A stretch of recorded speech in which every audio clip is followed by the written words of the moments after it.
Madame, Monsieur, bonjour. Merci de nous rejoindre à la une de l'actualité. Le président de la République, Abdelmajid Tebboune, présente ses sincères condoléances et exprime sa profonde compassion suite au décès de l'ancien membre du gouvernement, le Moudjahed Mohamed Mazouni, officier au Front de Libération Nationale. À la une de l'actualité également, le vote ce mercredi du projet de loi de finances 2025 à l'Assemblée populaire nationale qui a repris ses travaux ce matin en séance plénière.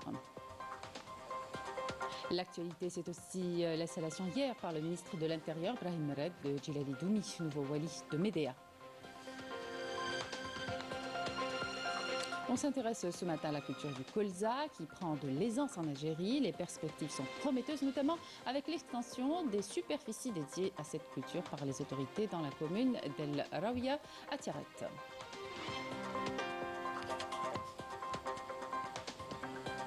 L'entité sioniste continue d'utiliser la faim comme arme contre les Palestiniens. Un fort risque de famine imminente au nord de Gaza est signalé. Hier, le représentant permanent de l'Algérie auprès des Nations Unies, Ahmad Benjamin, a appelé le Conseil de sécurité à imposer un cessez-le-feu dans l'enclave palestinienne.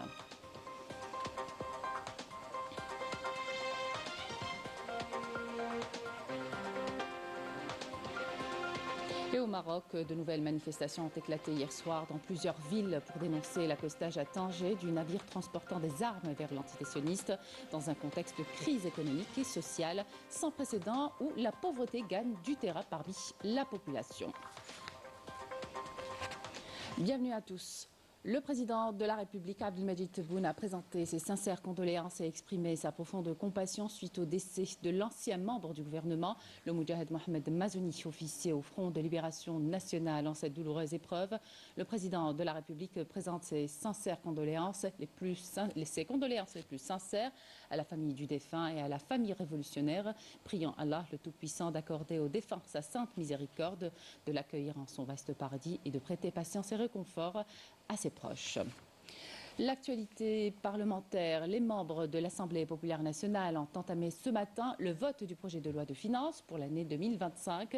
Le PLF sera voté article par article lors d'une séance plénière présidée par le président de l'APN, Brahim Bourali, en présence du ministre des Finances, Laziz Faïd, et de membres du gouvernement. 90 amendements ont été proposés par les députés et inclus dans le rapport complémentaire de la Commission des finances et du budget de l'APN. On rappelle que le PLF 2025 a été élaboré sur la base d'un prix de référence fiscale du baril de pétrole brut de $60 sur la période 2025-2027 avec un prix de marché du baril à $70 sur la même période. Le texte prévoit une croissance économique de 4,5% sur la période 2025 et 2026 et une croissance hors hydrocarbures de 5% en 2025. Les membres du Conseil de la Nation se pencheront sur le projet de loi de finances 2025 dès demain lors d'une séance plénière avant d'être soumis au vote samedi 16 novembre. C'est ce qu'a annoncé le bureau politique du Conseil lors d'une réunion élargie présidée par Salah Goudjil. Suite au dernier mouvement opéré dans le corps des walis et walis délégués par le président de la République, le ministre de l'Intérieur a procédé à l'installation de Djilali Doumi, nouveau wali de Médéa, au siège de la wilaya, en présence des élus locaux, de notables et cadres de la wilaya et de représentants de la société civile. À l'occasion, Brahim Red a mis en exergue les acquis réalisés par l'Algérie dans les différents domaines et le bond enregistré en matière de développement. On l'écoute.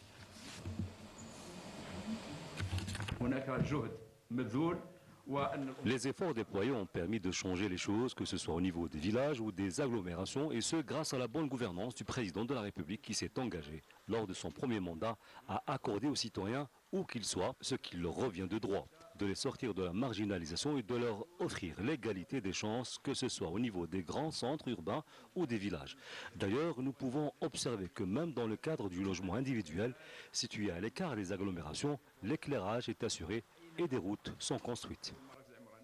Le directeur régional Croissance équitable, Finances et Institutions pour le Moyen-Orient et l'Afrique du Nord, MENA, le docteur Nadir Abdellatif Mohamed, a affirmé dans un entretien à la télévision que les indicateurs de développement national sont encourageants et que l'Algérie a enregistré le taux le plus élevé de développement dans la région durant les dernières années grâce aux réformes engagées. On écoute.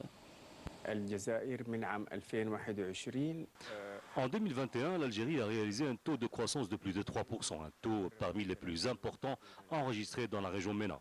Notre souhait aujourd'hui de voir plus de progrès dans la croissance économique de l'Algérie pour les années à venir. Et cela, bien entendu, est devenu possible grâce aux réformes engagées par l'Algérie. D'ailleurs, je souhaite un franc succès pour le gouvernement algérien dans l'application sur le terrain de ces réformes. La semaine prochaine, la Banque mondiale publiera un rapport sur les perspectives de l'économie algérienne et je peux déjà vous dire que sur le moyen terme, on prévoit un taux de croissance de 4% pour l'année prochaine et peut-être même plus. Et justement, les réformes en Algérie ont permis de créer un modèle économique diversifié avec un accent sur l'investissement agricole, notamment dans les cultures stratégiques. À Tiaret, 150 hectares sont dédiés à la culture du colza pour doubler sa production tout en développant le secteur de l'élevage. Morad Abrous et Mejda Jahmouna. Dans le cadre de son plan pour cette saison agricole, l'unité de production Bartesh Bouzienne, située dans la commune de Rahouia, a dédié une surface de 150 hectares à la culture de colza, un produit stratégique pour l'agriculture nationale. Nous avons consacré 877 hectares aux grandes cultures, 300 hectares aux légumineuses et 150 hectares au colza, une culture stratégique axée sur la production d'huile végétale. Cette culture repose sur un itinéraire technique rigoureux, de la plantation à la récolte qui a lieu à la fin du mois de juin. Dans le cadre du développement de l'agriculture stratégique, le plan de plantation pour cette saison prévoit 877 hectares de céréales, incluant le blé dur, l'orge et le blé tendre, ainsi que 300 hectares de légumineuses et 150 hectares de colza. Pour un rendement optimal, l'unité Bartesh Bouzienne a opté pour la diversification de ses activités en combinant agriculture et élevage. La ferme d'élevage bovin compte 112 vaches, dont 45 laitières, produisant environ 1000 litres de lait par jour, destinés à la laiterie publique Sidi Khaled à Tiaret. L'unité se consacre également à l'engraissement des veaux pour la production de viande rouge. La diversification des sources de production et l'application de techniques avancées encadrées par des experts permettront d'assurer des récoltes stratégiques à même de satisfaire les besoins du marché. Dans la dynamique des efforts soutenus dans la lutte antiterroriste et contre la criminalité organisée multiforme, des unités et des détachements de l'armée nationale populaire ont exécuté durant la période allant du 6 au 12 novembre plusieurs opérations ayant abouti à des résultats de qualité qui reflètent le haut professionnalisme, la vigilance et la disponibilité permanente de nos forces armées à travers tout le territoire national. Dans le cadre de la lutte antiterroriste, des détachements de l'armée nationale populaire ont arrêté 17 éléments de soutien aux groupes terroristes dans différentes opérations à travers le territoire national dans le cadre de la lutte contre la criminalité organisée et en continuité des efforts soutenus visant à contrecarrer le fléau du narcotrafic dans notre pays. Des détachements combinés de l'armée nationale populaire ont intercepté en coordination avec les différents services de sécurité lors d'opérations exécutées à travers les régions militaires de narcotrafiquants et mis en échec des tentatives d'introduction de 9 quintaux et 81 kg de kiff traité provenant des frontières avec le Maroc, alors que plus de 11 kg de cocaïne et plus de 116 000 comprimés psychotropes ont été saisis. Ataman Rasset Bourjbeji, Mukhtar Ingazem et Janet des détachements de l'armée nationale populaire ont arrêté 120 individus et saisi 42 véhicules, 203 groupes électrogènes, 185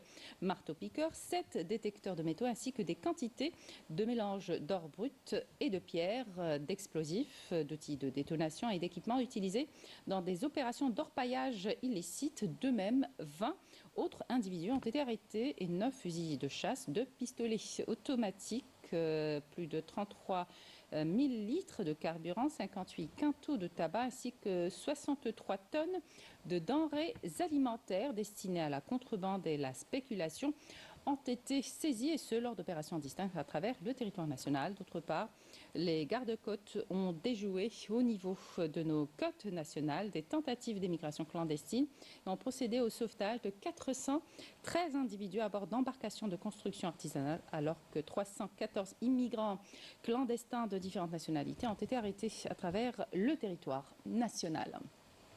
À la demande de l'Algérie et 3 autres pays, le Conseil de sécurité a tenu hier une réunion consacrée à la famine dans le nord de Gaza. Le représentant permanent de l'Algérie auprès des Nations Unies, Ammar Benjama, a affirmé que le Conseil doit agir de manière résolue pour imposer un cessez-le-feu à Gaza afin de mettre un terme au châtiment collectif dont est victime la population gazaoui. Je vous propose de l'écouter. La dégradation de la situation à Gaza était prévisible. La famine fait maintenant souffrir la population palestinienne qui souffrait déjà. Les organisations humanitaires ont à plusieurs reprises tiré la sonnette d'alarme alors que la communauté internationale reste incapable de mettre un terme à l'agression sioniste. Comme l'a dit le président Abdelmadjid Tebboune, cette agression démontre clairement l'échec de la communauté internationale à faire respecter des règles universellement applicables. Gaza représente 80% des personnes dans le monde qui souffrent de famine ou de faim catastrophique. La situation humanitaire catastrophique à Gaza n'est pas un hasard. Au contraire, il s'agit de la conséquence d'une politique délibérée de privation imposée par la puissance occupante. Malgré des appels répétés de la communauté internationale, malgré les résolutions adoptées par le Conseil de sécurité et les mécanismes mis en place par l'ONU, seuls 37 camions d'aide humanitaire sont entrés quotidiennement à Gaza en octobre dernier, alors qu'une année plus tôt, le nombre de camions était de 500. Et nous, membres du Conseil de sécurité, devons respecter nos obligations morales et juridiques. Les vies des enfants, des femmes, de personnes âgées, en fait, de tous les civils sont en danger. Le point de la situation à présent à Gaza, jugé catastrophique, un terme bien connu des sionistes. Rien n'a été épargné pour la mise à mort des Palestiniens depuis plus d'une année. L'occupant sioniste utilise la faim comme arme de guerre à Gaza. Plusieurs ONG ont averti d'un fort risque de famine imminente. Sabrina Kchout. Gaza meurt de faim. Après plus d'une année de guerre, l'enclave palestinienne vit une situation continue de crise humanitaire. La famine menace 345 000 déplacés. L'ONU et 8 ONG internationales alertent sur le désastre en cours et à venir dans la région nord.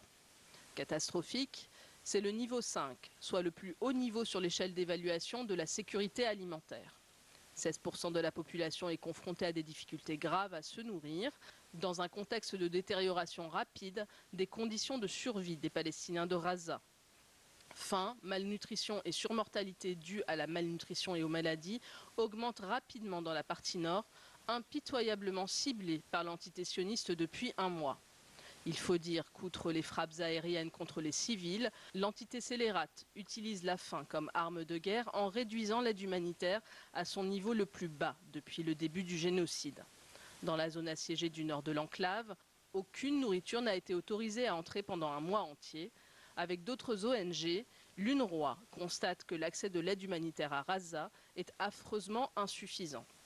Selon l'Agence de l'ONU pour les réfugiés palestiniens, ce mois d'octobre n'a vu que 37 camions par jour entrer dans la bande de Gaza, alors que les besoins sont autour de 350, soit près de 10 fois plus. L'UNRWA considère l'entité sioniste être le responsable direct de cette situation en coupant les vivres aux restants de la population qu'elle n'a pas encore réussi à tuer. Et les différentes organisations appellent le gouvernement américain à arrêter de financer l'armement sioniste. À Gaza, sous blocus depuis 2007, les habitants du pays pauvre où l'on ne mourrait pas de faim, des personnes mendient des morceaux de pain, pris dans les serres d'un bourreau sanguinaire qui empêche les organisations onusiennes et les organisations humanitaires d'entrer dans l'enclave. Plus de 43 600 morts officiels à ce jour, un jour de trop, un de plus, depuis le début du génocide. Et puis sachez qu'au moins 5 Palestiniens sont tombés en martyrs et d'autres ont été blessés hier dans des bombardements de l'armée sioniste contre diverses zones de la bande de Gaza. Et alors que l'armée sioniste a appelé une nouvelle fois ce mercredi à l'évacuation de plusieurs zones du sud de Beyrouth pour la 3e fois en 24 heures, la sécurité alimentaire continue de se dégrader à cause des difficultés persistantes de l'approvisionnement alimentaire. Le programme alimentaire mondial des Nations Unies alerte sur une aggravation de l'insécurité alimentaire au Liban. Sabrina Kchout. Au Liban, l'insécurité alimentaire menace. Comme à Raza, les infrastructures sont au bord de l'effondrement. La crise politique et économique que vivait déjà le pays se retrouve aggravée par l'agression sioniste et le programme alimentaire mondial, PAM, prévient sur la dégradation des conditions de vie des civils libanais. Depuis fin septembre, début de l'offensive de l'entité sioniste, les données de ce programme onusien mettent en évidence un approvisionnement des marchés de détail alimentaire à niveau de plus en plus critique, la capitale Beyrouth étant grandement touchée.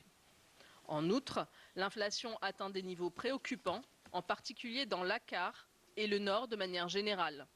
À El Nabatiyeh, 80% des magasins sont fermés. Quant au sud, ce sont plus de 60% de la production agricole du Liban qui y sont menacés par les attaques.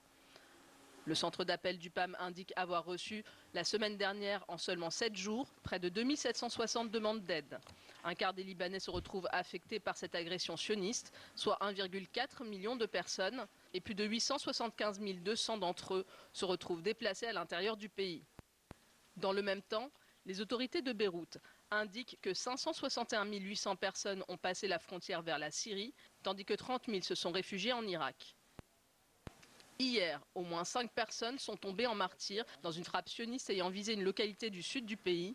À ce jour, 3 287 Libanais sont officiellement tombés en martyrs. Les dommages matériels, eux, sont estimés à 12 milliards de dollars. Les Marocains ne décolèrent pas pendant que le navire transportant des armes vers l'entité sioniste est toujours accosté au port de Tanger.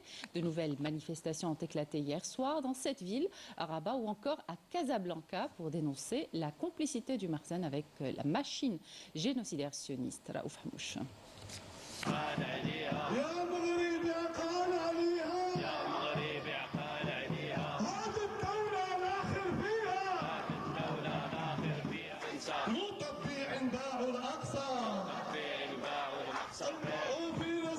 À Casablanca, Rabat et Tanger, ils étaient des milliers à exprimer leur colère, dénonçant le soutien du Makhzen à une entité criminelle qui tue des civils palestiniens sans pitié, trahissant même les principes de justice et de solidarité avec le peuple palestinien et sa juste cause. Car en permettant au navire américain Maersk d'Enver transportant des armes et des approvisionnements destinés aux génocidaires sionistes d'accoster au port de Tanger, le Makhzen brandit fièrement son soutien à l'occupation sioniste, et ceci en totale contradiction avec les résolutions internationales et les actions entreprises par plusieurs pays pour interdire et suspendre l'envoi d'armes pour l'entité sioniste qui les utilise dans son odieux génocide à Gaza.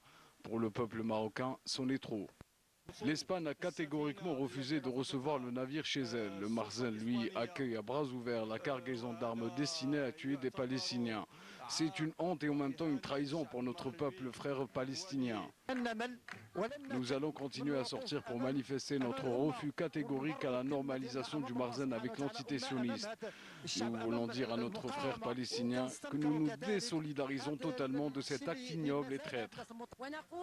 Nous allons poursuivre la lutte pour soutenir la Palestine. Nous manifesterons chaque jour, s'il le faut, pour faire tomber ces traîtres du Makhzen qui se sont accaparés le pouvoir pour servir les intérêts de l'entité sioniste.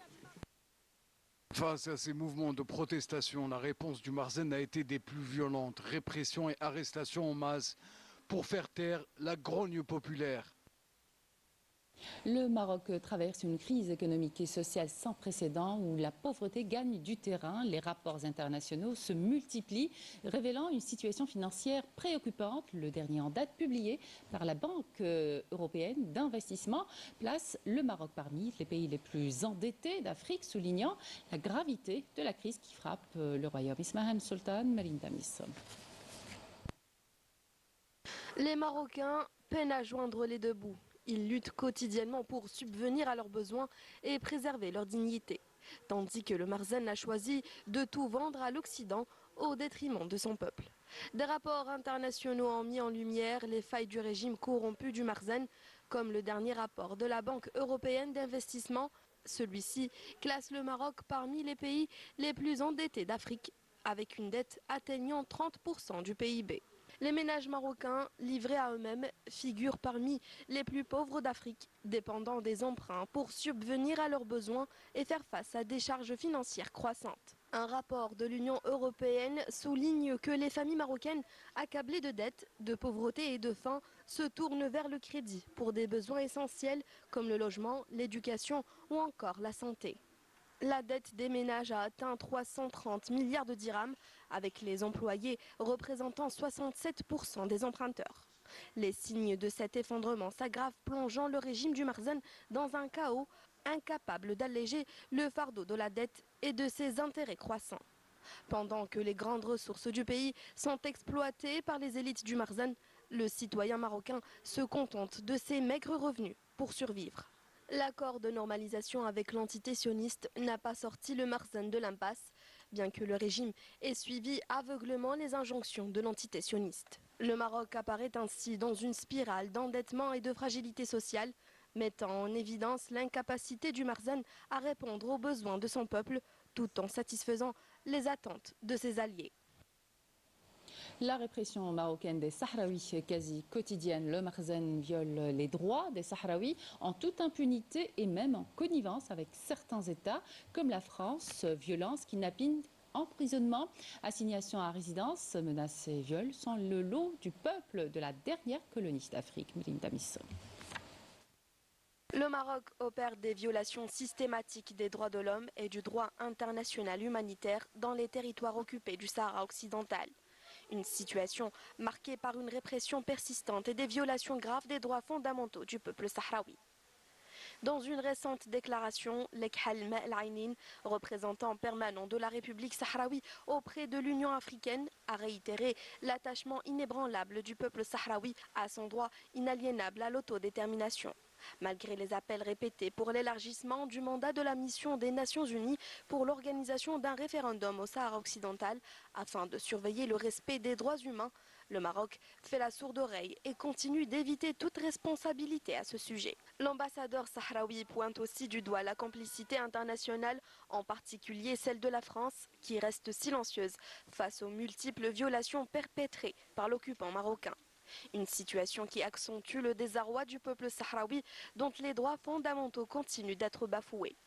L'absence de pression sur le Maroc par les grandes puissances contribue au maintien de la situation d'impasse et permet à la répression de s'intensifier. Des organisations internationales telles qu'Amnesty International et Human Rights Watch documentent régulièrement l'usage de la violence contre les manifestants sahraouis.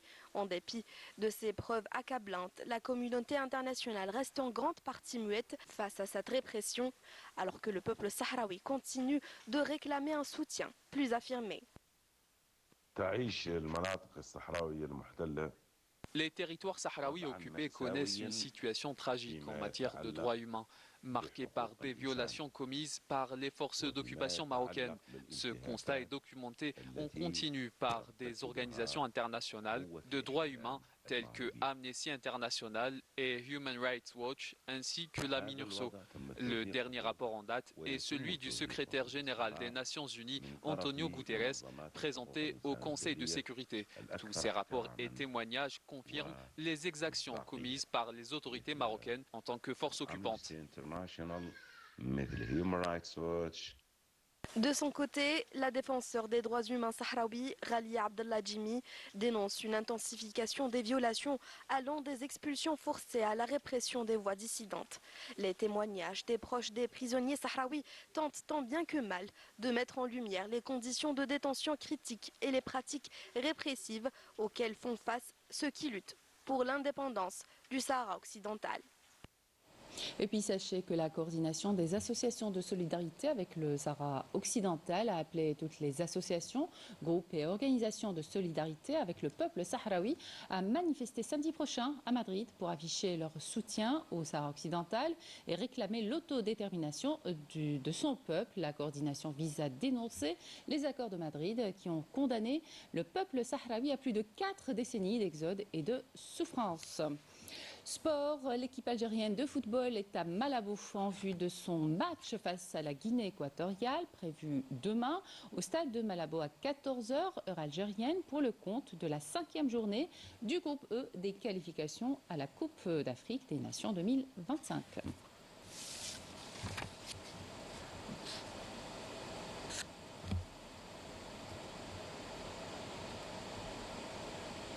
Et puis on termine avec le rendez-vous culturel de la semaine, le Salon international du livre d'Alger. Il attire les passionnés du livre tout en donnant accès aux livres adaptés notamment aux personnes en déficience visuelle. Hamou Oudjana et Majda Jahmoun. À l'instar de nombreux visiteurs du SILA, Salim, passionné de lecture, parcourt les ouvrages du bout des doigts en quête de nouvelles découvertes littéraires. Il y a plus de livres en braille lors de cette édition du SILA. De plus en plus d'ouvrages sont édités. C'est une bonne chose pour nous. Avant, on ne trouvait que le Saint-Coran en braille. Mais cette année, le salon propose une riche sélection de livres de différents genres littéraires. Mais même si beaucoup d'efforts ont été fournis, cela reste en deçà de nos attentes. La lecture pour tous et la disponibilité du livre sous toutes ses formes semblent être le leitmotiv de beaucoup d'auteurs et de maisons d'édition qui ont pris part cette année au Salon international du livre d'Alger. À l'occasion du 70e anniversaire du déclenchement de la révolution de libération nationale, nous avons édité une grande variété de livres sur cette étape phare de l'histoire de l'Algérie, que nous avons retranscrit en braille. Nous avons par exemple édité des biographies de nombreuses personnalités historiques pour rendre ce genre d'ouvrage accessible aux personnes mal ou non-voyantes. Nous proposons 42 ouvrages retranscrits en braille. Cette année, nous proposons même des ouvrages en 3D, permettant aux personnes en situation d'handicap visuel d'explorer le contenu des livres autrement. Le SILA se transforme de plus en plus en une large plateforme inclusive permettant à toutes les catégories d'accéder au plaisir de la lecture. Il faut savoir qu'en plus des maisons d'édition privées, le ministère de la Culture et des Arts a publié 16 000 exemplaires de livres d'auteurs algériens en braille pour permettre aux handicapés visuels d'accéder aux principaux titres de la littérature et de la pensée algérienne. Et c'est la fin de cette édition. Merci de votre attention et excellente suite des programmes sur Canal Algérie.